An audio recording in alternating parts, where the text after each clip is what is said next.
ಮಾಜಿ ಮುಖ್ಯಮಂತ್ರಿ ಇವತ್ತು ಬೆಳಗಾವಿಯಲ್ಲಿ ಬಂದು ಸ್ಪರ್ಧೆ ಮಾಡ್ತಾರೆ ಅಂತಂದ್ರೆ ಬೆಳಗಾವಿಯ ಮತದಾರರ ಭಾಗ್ಯ ಅಂತ ಹೇಳ್ಬೋದು ಹೊರತು ಅದು ಕ್ಷುಲ್ಲಕ ಕಾರಣಗಳ ಮುಚ್ಚಿಟ್ಕೊಂಡು ಮಾತಾಡೋದು ಸರಿ ಅಲ್ಲ. ರಾಜಕಾರಣದಲ್ಲಿ ಒಂದು ಗಿಮಿಕ್ ಅಂತ ಹೇಳ್ಬೋದು ಅಷ್ಟೇ. ಜಗದೀಶ್ ಶೆಟ್ಟರು ಬೆಳಗಾವಿ ಬೀಗರು, ಸುರೇಶ್ ಅಂಗಡಿ ಬೀಗರು. ಸುರೇಶ್ ಅಂಗಡಿ ಬೀಗರು ಅಂದ್ರೆ ನಮ್ ಬೀಗರು, ಬೆಳಗಾವಿ ಬೀಗರು. ಅವ್ರೇನು ಹೊರಗಿನವರಲ್ಲ. ರಾಜ್ಯದ ಮುಖ್ಯಮಂತ್ರಿಗಳಾಗಿ ಕೆಲಸ ಮಾಡಿದವರು, 6 ಬಾರಿ ಶಾಸಕರಾಗಿ ಕೆಲಸ ಮಾಡಿದವರು, ವಿರೋಧ ಪಕ್ಷದ ನಾಯಕರಾಗಿ ಕೆಲಸ ಮಾಡಿದವರು. ಒಬ್ಬ 6 ಬಾರಿ ಶಾಸಕರಾಗಿ ನಮ್ಮ ವಿರೋಧ ಪಕ್ಷದ ನಾಯಕರಾಗಿ ಮುಖ್ಯಮಂತ್ರಿಯಾಗಿ ಕೆಲಸ ಮಾಡಿರ್ತಕ್ಕಂಥ ಅಭ್ಯರ್ಥಿ ಬಿಜೆಪಿ ಇದಾದ್ರೆ, ಕಾಂಗ್ರೆಸ್ ಅಭ್ಯರ್ಥಿ ಎಲಿಜಿಬಿಲಿಟಿ ಏನು?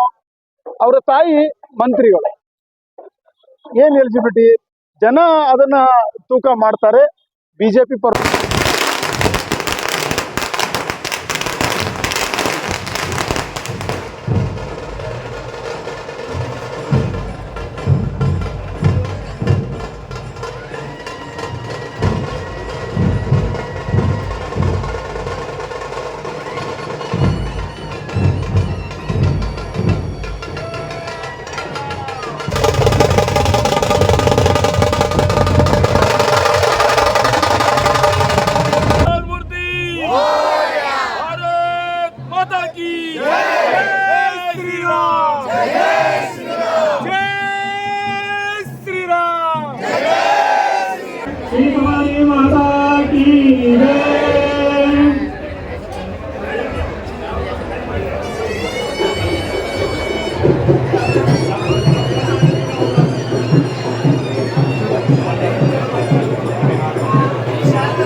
ಸಮರ್ಪಯಾಮಿ.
ಇವತ್ತಿನ ದಿವಸ ರಾಮನವಮಿ ನಿಮಿತ್ತ ಎಲ್ಲರಿಗೂ ರಾಮನವಮಿಯ ಹಾರ್ದಿಕ ಶುಭಾಶಯಗಳು.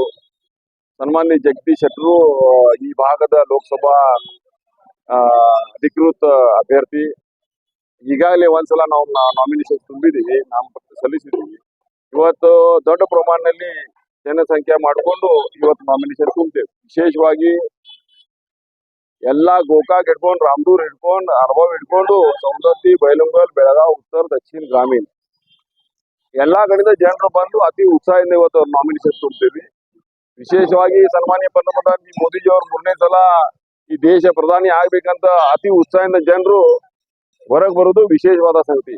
ಇವತ್ತು ನಾವು ನೋಡ್ಬೋದು 30,000ಕ್ಕಿಂತ ಜಾಸ್ತಿ ಇಲ್ಲಿ ಜನರು ಬಂದು ಸೇರಿಸಿ ಈ ನಾಮಿನೇಷನ್ ಫಾರ್ಮ್ ತುಂಬ್ತೇವೆ ಅಂತ ಹೆಮ್ಮೆಯಿಂದ ಹೇಳ್ಬೋದು. ಕರ್ನಾಟಕ ಸರ್ಕಾರ ಮಹಿಳೆಯರಿಗೆ ಗ್ಯಾರಂಟಿ ಕೊಟ್ಟಿರೋದಕ್ಕ ಎಲ್ಲಾ ಒಂದು ಬಿಜೆಪಿ ಒಂದು ಸಮಾವೇಶ ಮಹಿಳೆಯರ ಸಂಖ್ಯೆ ಹೆಚ್ಚಾಗ್ತಾ ಇದೆ. ಮೋದಿ ಅವರ ಬಗ್ಗೆ, ಬಿಜೆಪಿ ಬಗ್ಗೆ ಮಹಿಳೆಯರಿಗೆ ಸೌಲಭ್ಯ ಕೊಡ್ತಾ ಇದ್ದಾರೆ, ಏನಾಗುತ್ತೆ? ಕರ್ನಾಟಕ ಸರ್ಕಾರದ ಎಲ್ಲಾ ಗ್ಯಾರಂಟಿಗಳು ಬೋಗಸ್ ಗ್ಯಾರಂಟಿಗಳು. ಮೋದಿಜಿ ಅವ್ರದ್ದು ಪಕ್ಕಾ ಗ್ಯಾರಂಟಿಗಳು. ಅದಕ್ಕೆ ಮಹಿಳೆಯರಿಗೆ ಕಾರ್ಡ್ ಬರ್ತಾ ಇದ್ದಾರೆ.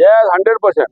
ನಾರಿ ಶಕ್ತಿ ಸಲುವಾಗಿ ಏನೇನ್ ಮಾಡಿದಾರಲ್ಲ ಮಹಿಳೆಯರಿಗೆ ಗೊತ್ತದ, ಗ್ಯಾರಂಟಿ ಅದ, ಅದಕ್ಕೆ ಎಲ್ಲಾರು ಇಲ್ಲೇ ಬರ್ತಾರ. ಮತ್ತೆ ಏನ ಹಾಳಾಗ್ತಿದೆ ಎಲ್ಲ ಹೆಣ್ಣು ಮತ ಕ್ಷೇತ್ರದಲ್ಲಿ ವಾತಾವರಣ ಹೇಗಿದೆ BJP ಪರವಾಗಿ? ವಾತಾವರಣ ನಾವು ಒಂದೇ ಸಲ ಹೋದ್ರ ಸಾಕು, ಜನರು ತಾನಾಗಿ ಮನಿ ಬಿಟ್ಟು ಹೊರಗೆ ಬರತಾರು, ಪ್ರಚಾರ ಮಾಡಾತಾರು, ಮನಿ ಹೋಗಾತಾರು. ಅವ್ರು ಬೇಕಾಗೈತಿ ಅಂದ್ರ ಸನ್ಮಾನ್ಯ ಮೋದಿಜಿ ಅವರು ಈ ದೇಶದ ಪ್ರಧಾನಿ ಆಗ್ಬೇಕಂತ ಅವ್ರು ಮನಸ್ಸಲ್ಲಿ ಅದ ಸಾಧ್ಯ ಮಾಡಿ ತೋರಿಸ್ತಾರ. ಕಾಂಗ್ರೆಸ್ ಮತ್ತು ವಿಜಯೋತ್ಸವ ರಾಮನವಮಿ ಎಲ್ಲ ಮಾಡ್ತಾರೆ. 100% ಎಲ್ಲಾ ಕೂಡ ಈ ಬಾರಿ ಮಾಡ್ತೇವೆ. ಎಲ್ಲ ಪದಾಧಿಕಾರಿಗಳು ಕಾರ್ಯಕರ್ತರು ಬೆಳಗಾವಿ ಎಲ್ಲ ಜನತೆ ಮಹಾಜನತೆ ಈ ಜಿಲ್ಲೆಯದು ಅವರ ಬಗ್ಗೆ ಉತ್ಸಾಹವನ್ನು ಕಾಣಿದ್ದಾರೆ. ಸಕಾರಾತ್ಮಕ ಒಂದು ಶಕ್ತಿ ಅವರ ಹತ್ರ ಇದೆ. ಹೀಗಾಗಿ ಜಗದೀಶ್ ಭಟ್ಟರ ವಿಜಯ 100ಕ್ಕೆ 100% ವಿಜಯ ನಿಶ್ಚಿತ ಇದೆ. ಯಾವುದೇ ಪರಿಸ್ಥಿತಿಯಲ್ಲಿ ನನಗನ್ನಿಸ್ತದೆ ಇವತ್ತಿನ ಮಿತಿಗೆ ಜಗದೀಶ್ ಶೆಟ್ಟರು ಸುರೇಶ್ ಅಂಗಡಿಯವರ ರೆಕಾರ್ಡನ್ನು ಮೀರಿ ಚುನಾಯಿತರಾಗ್ತಾರೆ, ವಿಜಯ ಶಾಲೆ ಆಗ್ತಾರೆ ಅನ್ನೋ ಭಾವನೆ ನನಗಿದೆ. ಜೂನ್ 4ಕ್ಕೆ ಮತ್ತೆ ರಾಮನವಮಿ ಆಚರಿಸಿ ಮಾಡ್ತೀರಿ ಸರ್? ಜೂನ್ 4ಕ್ಕೆ ಮತ್ತೆ ವಿಜಯೋತ್ಸವ, ಇದೇ ರಾಮನವಮಿ ಮತ್ತೆ ಜೂನ್ 4ಕ್ಕೆ ಮಾಡ್ತೀವಿ. ಇವತ್ತು ಜಗದೀಶ್ ಶೆಟ್ಟರು ಲೋಕಸಭಾ ಬೆಳಗಾವಿ ಲೋಕಸಭಾ ಅಭ್ಯರ್ಥಿ ಇವತ್ತು ನಾಮಿನೇಷನ್ ತುಂಬುತ್ತಾ ಇದ್ದಾರೆ. ಸುಮಾರು 20-25 ಸಾವಿರ ಜನ ಕೂಡಿ ಅವ್ರಿಗೆ ಆಶೀರ್ವಾದ ಮಾಡ್ಲಿಕ್ಕೆ ಮಾಡಿದ್ದಾರೆ. 100ಕ್ಕೆ 100 ಸಲ ಮತ್ತೊಮ್ಮೆ ನಮ್ಮ ದೇಶದ ಪ್ರಧಾನಮಂತ್ರಿ ನರೇಂದ್ರ ಮೋದಿ ಆಗೋದು ನಿಶ್ಚಿತ. ಅದರಲ್ಲಿ ಜಗದೀಶ್ ಶೆಟ್ಟರು ಹೋಗೋದು ನಿಶ್ಚಿತ. ಇದು ನೋಡ್ರಿ, ಅಸೆಂಬ್ಲಿ ಬೇರೆ. ಅವ್ರು ಕೇಳ್ರಿ ಕಾಂಗ್ರೆಸ್ದವ್ರಿಗೆ ಪ್ರಧಾನಮಂತ್ರಿ ಯಾರು ಅನ್ನೋರು ಅಂದ್ರೆ ಓಟ್ ಹಾಕ್ಬೇಕಾದ್ರೆ ಜನ ಕೇಳ್ತಾರ, ಮನಿ ಹಿರಿಯ ಯಾರಪ್ಪ, ಹೆಣ್ಣು ಕೊಡ್ಬೇಕಾದ್ರು ಕೇಳ್ತಾರ. ಬರೀ ಗಂಡು ಹುಡುಗನ್ ನೋಡಿ ಕೊಡ್ತಾರ. ಯಾರಪ್ಪ ಮನೆಯೊಳಗೆ ಹಿರಿಯರು ಯಾರು, ಹೆಂಗದ ಅದನ್ನ ಕೇಳ್ಕೊಂಡೆ ಹೆಣ್ಣು ಕೊಡ್ತಾರ. ಅದಕ್ಕೆ ಅವ್ರು ಹೇಳಲೇ ಪ್ರಧಾನಮಂತ್ರಿ ನಾವು ರಾಹುಲ್ ಗಾಂಧಿನ ಮಾಡ್ತೀವಿ ಅಂತ ಹೇಳೋ ಧೈರ್ಯನೂ ಇಲ್ಲ ಅವ್ರಿಗೆ. ಸರ್, ನಮ್ಮ ಮನೆ ಮಗ ಲೋಕಲ್ ಮನೆ ಮಗ ಕಾಂಗ್ರೆಸ್ ಡಿಪೆಂಡ್ ಮಾಡ್ಕೊತಾ ಇದ್ದಾರೆ. ರಾಜಕೀಯವಾಗಿ ಮಾಡ್ತಾ ಇದ್ದಾರೆ.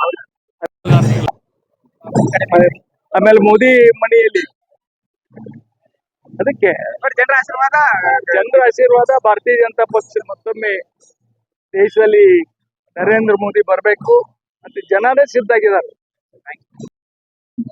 ದೇಶಕ್ಕಾಗಿ ಮೋದಿ, ಮತ್ತೊಮ್ಮೆ ಮೋದಿ, 3ನೇ ಬಾರಿ ಹ್ಯಾಟ್ರಿಕ್ ಮಾಡಲಿರುವ ಮೋದಿ ಆಡಳಿತದ 10 ವರ್ಷಗಳ ಅಭಿವೃದ್ಧಿ ಕಾರ್ಯಗಳು ಮತ್ತೊಮ್ಮೆ ಬಿಜೆಪಿಯನ್ನ ಕೈ ಹಿಡಿಯಲಿವೆ.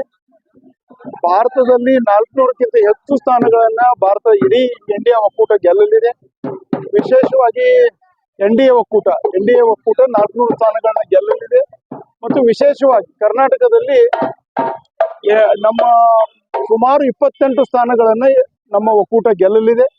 ಬೆಳಗಾವಿಯನ್ನು ಸಹಿತ ಅತಿ ಹೆಚ್ಚು ಅಂತರಗಳಿಂದ ಕರ್ನಾಟಕದಲ್ಲಿ ನಾವು ಗೆಲ್ಲಿದ್ದೀವಿ. ಬಿಜೆಪಿ ಪರವಾಗಿದೆ. 8 ಕ್ಷೇತ್ರಗಳಲ್ಲಿ 5 ಜನ ಕಾಂಗ್ರೆಸ್ ಶಾಸಕರಿದ್ರೂ ಸಹಿತ ಕಾಂಗ್ರೆಸ್ ಕಾರ್ಯಕರ್ತರ ಮನಸ್ಥಿತಿ ಬಿಜೆಪಿ ಪರವಾಗಿದೆ. ಗ್ಯಾರಂಟಿಗಾಗಿ ಕಾಂಗ್ರೆಸ್ಸಿನ ಕೈ ಹಿಡಿದವರು ಸಹಿತ ಈ ಚುನಾವಣೆಯಲ್ಲಿ ಮೋದಿ ಪರವಾಗಿ ಮತ ಮಾಡಲಿಲ್ಲ. ಅಲ್ಲ, ಗ್ಯಾರಂಟಿಗಾಗಿ ವಿಶ್ವಾಸ ಇಟ್ಟು ಅವ್ರಿಗೆ ಮತದಾನ ಮಾಡಿ ಒಂದು ವೋಟಿಂಗ್ ಮಾಡಿ ಆಯ್ತು. ಈಗ ಮೋದಿಗಾಗಿ ಮತದಾನ ಮಾಡಲಿಲ್ಲ. ದೊಡ್ಡ ವಿಜಯೋತ್ಸವ, ದೊಡ್ಡ ವಿಜಯೋತ್ಸವ. ಕಾಂಗ್ರೆಸ್ ಶಾಸಕರ ಮನೆಯಲ್ಲಿಯೇ ಬಿಜೆಪಿ ಪರವಾಗಿ ಮತದಾನ ಮಾಡ್ತಾರೆ. ನಾ ಒಂದ್ ಹೇಳಲಿಕ್ಕೆ ಬಯಸ್ತೇನೆ, ಕಾಂಗ್ರೆಸ್ ಏನಿದೆಲ್ಲ ಕುಕ್ಕರ್, ಗ್ಯಾಸ್ ಸ್ಟೋವ್ ಇದರ ಮೇಲೆನೆ ಹೋಗ್ತಾ ಇದೆ. ನಮ್ಮ ಮೋದಿಜಿ ಏನಿದೆಲ್ಲ, ನಮ್ಮ ಮೋದಿಜಿ ಗ್ಯಾರಂಟಿ ಮೇಲೆ ಹಾಗೂ ಇಡೀ ಭಾರತಕ್ಕೆ ವಿಶ್ವಗುರು ಮಾಡಬೇಕು ಹಾಗೂ 5ನೇ ಸ್ಥಾನದಿಂದ 1ನೇ ಸ್ಥಾನದಲ್ಲಿ ಹೋಗ್ಬೇಕು. ಆದ ದಿಟ್ಟಿನಲ್ಲಿ ನರೇಂದ್ರ ಮೋದಿಜಿಯವರು ಹೋಗ್ತಾ ಇದ್ದಾರಲ್ಲ, ಅದ್ ಸಲ ಈ ಎಲ್ಲ ಮಹಿಳೆಯರು ಸೇರ್ತಾ ಇದ್ದಾರೆ. ಡೆಫಿನೆಟ್ಲಿ ನಾವ್ ಒಂದ್ ಹೇಳ್ತೀನ, ಈ ದೇಶ ಬದಲಾವಣೆ ಹಾದಿನಲ್ಲಿ ಹೋಗ್ತಾ ಇದೆ. ಕಳೆದ 10 ವರ್ಷದಲ್ಲಿ ಮೋದಿಜಿ ಅವರು ಸಾಧನೆ ಮಾಡಿದಾರಲ್ಲ, ಅದಕ್ಕೆ ತೃಪ್ತಿ ಇದೆ. ಅದ್ಸಲ ಮಹಿಳೆಯರ ಸಾಧನೆಗ ಹಾಗೂ ಮಹಿಳೆಯರ ಮೋದಿಜಿ ಪರಿವಾರ ಅಂತ ಸೇರ್ತಾ ಇದ್ದಾರೆ. ರಾಮ ಮಂದಿರ ನಿರ್ಮಾಣ ಆಗಬೇಕಂತಕ್ಕಂಥ ಹೋರಾಟ ಭಾರತ ದೇಶದಲ್ಲಿ ನಡೆದಿತ್ತು. 500 ವರ್ಷಗಳ ನಂತರ ರಾಮ ಮಂದಿರ ನಿರ್ಮಾಣ ಆಗಿದೆ. ಇವತ್ತು ರಾಮನವಮಿಯ ದಿನ ಆ ವಿಜಯೋತ್ಸವದ ಜೊತೆಗೆ ಇವತ್ತು ನಾಮಪತ್ರವನ್ನ ಸಲ್ಲಿಸಲಿಕ್ಕೆ ಬೆಳಗಾವಿ ಗಂಡು ಮೆಚ್ಚಿನ ಸ್ಥಳ ಬೆಳಗಾವಿಯಲ್ಲಿ ಇವತ್ತು ಪ್ರಾರಂಭ ಮಾಡ್ತಾ ಇದ್ದೇವೆ. ಇವತ್ತು ನಾಮಪತ್ರ ಸಲ್ಲಿಸೋದು ಅಷ್ಟೇ ಅಲ್ಲ, ಒಂದು ವಿಜಯೋತ್ಸವದ ರೀತಿ ಒಳಗಡೆ ಇವತ್ತು ನಾಮಪತ್ರ ಸಲ್ಲಿಸಲಿಕ್ಕೆ ಎಲ್ಲ ಭಾರತೀಯ 100% 100ಕ್ಕೆ 110%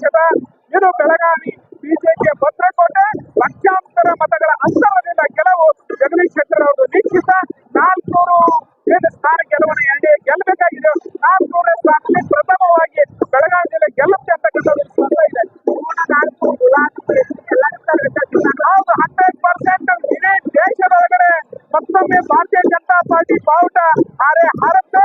ಈ ಬಾರಿ ದಾಖಲೆಯ ರೀತಿಯಲ್ಲಿ 400ಕ್ಕಿಂತ ಅಧಿಕ ಸ್ಥಾನ ಗೆಲ್ಲುತ್ತೆ. ವಿಜಯೋತ್ಸವ ಆಚರಿಸಿ ಇವತ್ತು ನಾವು ಜಗದೀಶ್ ಶೆಟ್ಟರ್ ಅವರ ನಾಮಪತ್ರ ಸಲ್ಲಿಕೆಗೆ ಬಂದಿದ್ದೇವೆ. ಮಹಿಳೆಯರ ಉಪಸ್ಥಿತಿ ಪ್ರಚಂಡ ಇದೆ. ಜಗದೀಶ್ ಶೆಟ್ಟರ್ ಅವರಿಗೆ ಪೂರ್ಣ ಮತದಿಂದ ಗೆಲ್ಲುವುದು ಜವಾಬ್ದಾರಿ ನಮ್ಮ ಮಹಿಳೆಯರ ಇದೆ. ಈ ರಾಮನವಮಿ ಹಬ್ಬದ ದಿವಸಕ್ಕೆ ನಾವು ಅದರ ಔಚಿತ್ಯ ಸಾಧಿಸಿ ಇದು ನಾಮಪತ್ರ ಸಲ್ಲಿಕೆ ಮಾಡ್ತಾ ಇದ್ದೀವಿ. ಮೋದಿ ಅವರ ಗ್ಯಾರಂಟಿ ಇದೆ, ಇದರ ಕಾಂಗ್ರೆಸ್ ಗ್ಯಾರಂಟಿ ಅಲ್ಲೇ ಇರ್ಲಿ. ಮೋದಿ ಅವರ ಏನ್ ಗ್ಯಾರಂಟಿ ಇದೆ ಅದು ಇಡೀ ದೇಶದಲ್ಲಿ ಗ್ಯಾರಂಟಿ ನಡೀತಾ ಇದೆ. ಅದರ ಸಲುವಾಗಿ ಎಲ್ಲ ಮಹಿಳೆಯರು ಬಹಳ ಸಂಖ್ಯೆಯಿಂದ ಇಲ್ಲಿ ಉಪಸ್ಥಿತರಿದ್ದಾರೆ. ಯಾವುದು ಅಭ್ಯರ್ಥಿ ಇರ್ಲಿ ಅವರು ಮೋದಿ ಪರವಾಗಿ ಕೆಲಸ ಮಾಡ್ತಾರೆ. ನಮ್ಮ ಅಭ್ಯರ್ಥಿ ಅಂದ್ರೆ ಮೋದಿಜಿ ಇದ್ದಾರೆ. ಮೋದಿಜಿ ಪರವಾಗಿ ನಾವು ಕೆಲಸ ಮಾಡ್ತಾ ಇದ್ದೀವಿ. ಜಗದೀಶ್ ಶೆಟ್ಟರ್ ಅವರು ಹೊರಗಿಂದ ಇಲ್ಲ, ಅವರು ನಮ್ಮದವರು. ಯಾಕಂದ್ರ ಅವರು ಎಕ್ಸ್ CM ಇದ್ದಾರೆ. ಎಕ್ಸ್ CM ಅಂದ್ರೆ ಇಡೀ ರಾಜ್ಯದ ಜವಾಬ್ದಾರಿ ಅವರಿಗೆ ಇತ್ತು. ಈ ಸಲುವಾಗಿ ಅದು ನಮ್ಮ ಬೆಳಗಾವಿ ಪರವಾಗಿ ಅವರು ಕೆಲಸ ಮಾಡ್ತಾರೆ ಅಂತ ನಮ್ಗೆ ಅವರು ಶಬ್ದ ಕೊಟ್ಟಿದ್ದಾರೆ.